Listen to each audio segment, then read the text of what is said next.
মৌচাকের একটি পাকা রাস্তার উপরে নৌকায় করে বেড়াচ্ছি আমরা।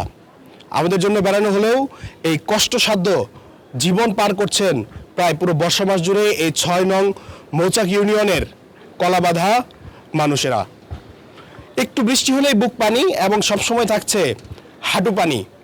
নিচে পাকা রাস্তা থাকলেও গাড়ি রিক্সা কোনো কিছুই চলাচল করার উপযোগী নয়।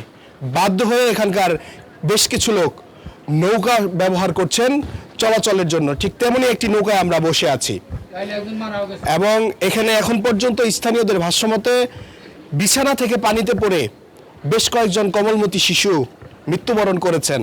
তাদের গল্প শোনাবো এবং এইখানকার যারা বসবাসরত মানুষ রয়েছেন যারা এই ভোগান্তি পাচ্ছেন তাদের গল্প শোনাবো আজ। এখন আমি যেখানে দাঁড়িয়ে আছি এখানে হাঁটু পানি থাকলেও গতকাল পর্যন্ত এখানে ছিল বুক পানি। যারা দেশের বিভিন্ন জায়গা থেকে এসে শিল্প কলকারখানায় কাজ করেন এবং এখানে অনেক কোমলমতি শিশু রয়েছেন যারা বিভিন্ন শিক্ষা প্রতিষ্ঠানে পড়ালেখা করেন। এই পুরো বর্ষা জুড়ে একটু বৃষ্টি হলেই এই এলাকার মানুষ আসলে পানিবন্দী হয়ে পড়েন এবং এই পানি 7 থেকে 8 দিন পর্যন্ত এইভাবেই অবস্থান করে।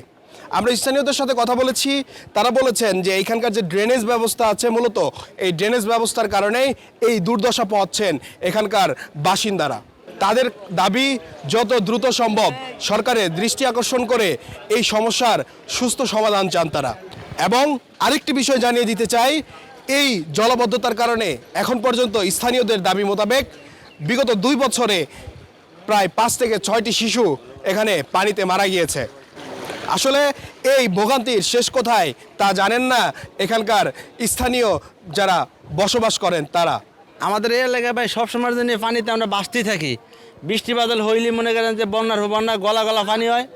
এই যে নৌকা দিয়ে তারপরে আপনার অটো রিক্সাতে চলতে পারে না, ভ্যান দিয়ে মানুষ পার হয়, মানুষ বাসে ওই মনে করেন যে বেড়াটারা বানায়, যে কলা গাছের বেড়া দিয়ে বানায়, মানুষ ওভার এফার যায় আসে।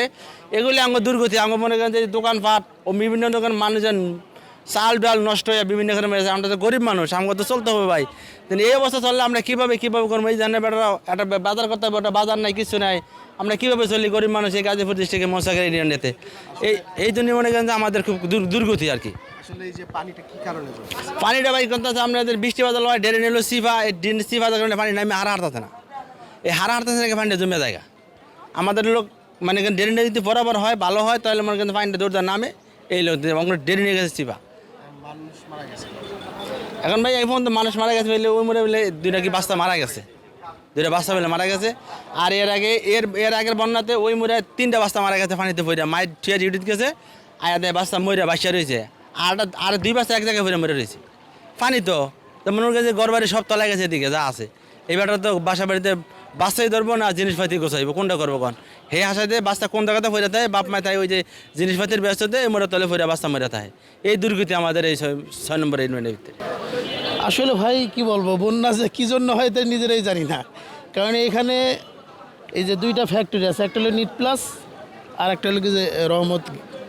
এই 2টা একটু বৃষ্টি হলে পরে রহমতের পুরো পানিটা ছেড়ে দেওয়ার কারণেই যে প্লাবিত হয়। আর এখানে নিট প্লাসের এটা হলো আপনার ওই ড্রেনেজ ব্যবস্থা ভালো না।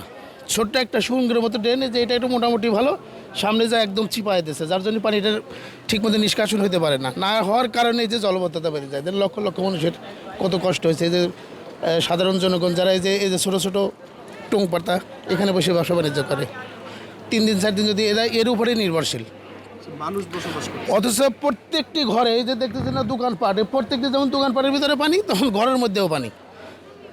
অনেক লোক এই রাতের অন্ধকারে বাচ্চা কাচ্চা নিয়ে, আমার বাসাটা একটু উঁচা, সবাই এই যে রাতের অন্ধকারে 2টা 3টের মধ্যে ওই বাচ্চা কাচ্চা নিয়ে আমার বাসার উপরে উঠছে রুম খোঁজার জন্য।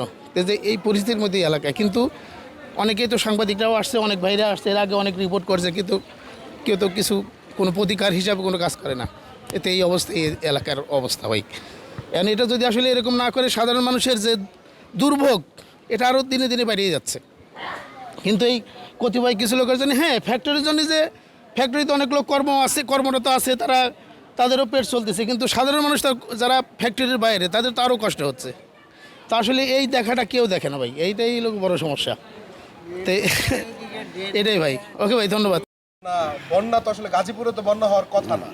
জি। তারপরেও আপনারা এই যে পানির মধ্যে আসলে কি কারণে বসবাস করছেন বা কি কারণে হচ্ছে? এবং এইদিকে যে খালগুলো মুঞ্জে গেছে পরিস্থিতিতে গিয়ে পৌঁছেছে? দুর্দশা মনে করেন যে এই বৃষ্টির কারণে পানি বাইরে গেছে, আর এই পানিটা যাওয়ার জন্য মানে ক্লিয়ার রাস্তা নাই।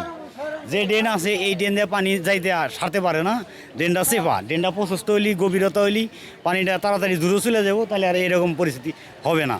বাসা বাড়ি তলাইছে, দোকানপাট তলায় গেছে, বসবাস করা খুব কঠিন অবস্থা।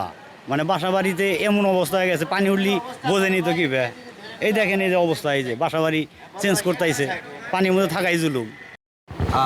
নামাজ এই পানিতে তো নাপাক পানি।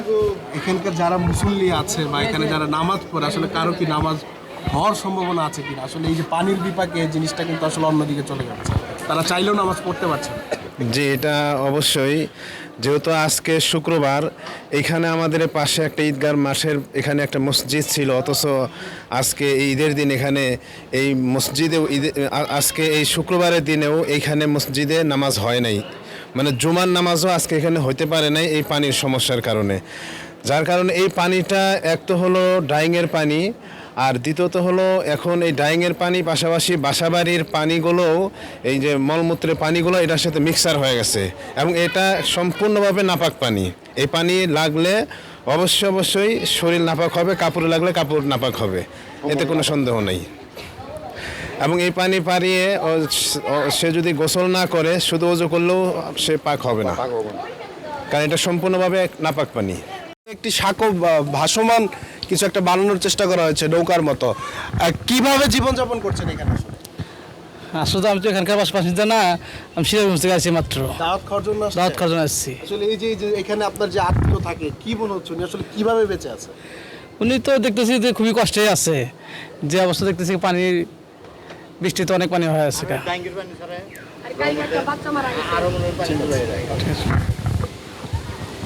যাও, তোমরা যাও। কালকে থেকে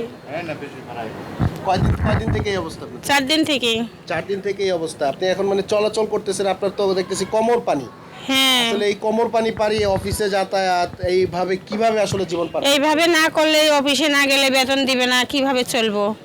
আসলে এই যে এই পানি, পচা পানি, আপনাদের রোগ জীবাণু, তারপরে এখানে দেখা যাচ্ছে সব সময় পানি থাকে। আসলে বসবাস করছেন কিভাবে এখানে? কি করব, না করি তো কোনো বুদ্ধি নাই। এটা তো দেশ বাড়ি না, এটা ঢাকা শহরে।